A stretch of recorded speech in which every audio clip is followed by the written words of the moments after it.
حضرت علی علیہ السلام نے فرمایا، اس شخص میں ہرگز دلچسپی نہ لو جو تم سے دوری اختیار کرتا ہو۔ کبھی اپنی زبان سے کسی کے عیب بیان نہ کرو، کیونکہ عیب تم میں بھی ہیں اور زبان لوگوں کی بھی ہے۔ بہت زیادہ باتیں کرنے والے سے لوگ تنگ آ جاتے ہیں۔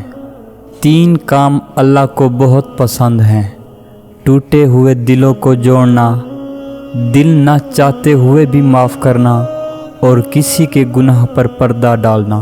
کسی انسان کی محبت پانا چاہتے ہو تو اس کو بتا دو، کیونکہ زندگی موقع کم اور دھوکہ زیادہ دیتی ہے۔ ایمان اور حیا 2 ایسے پرندے ہیں کہ اگر ان میں ایک اڑ جائے تو دوسرا خود ہی اڑ جاتا ہے۔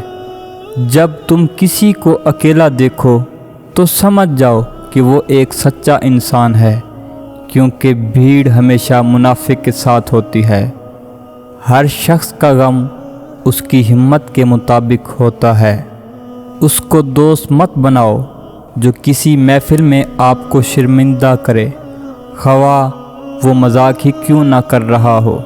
ذلت اٹھانے سے بہتر ہے تکلیف اٹھاؤ۔ جب کوئی چیز اپنے والدین کو دو تو اس طرح دو جس طرح کوئی غلام اپنے آقا کے سامنے کوئی چیز پیش کرتا ہے۔ نصیب ہار جاتا ہے، لیکن دعائیں ہمیشہ جیت جاتی ہیں۔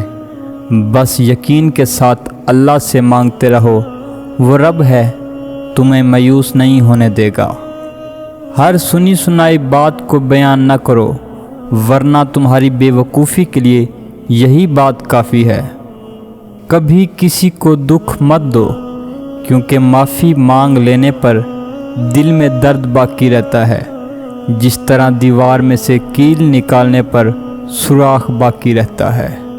کائنات کی سب سے مہنگی چیز احساس ہے، جو دنیا کے ہر انسان کے پاس نہیں ہوتا۔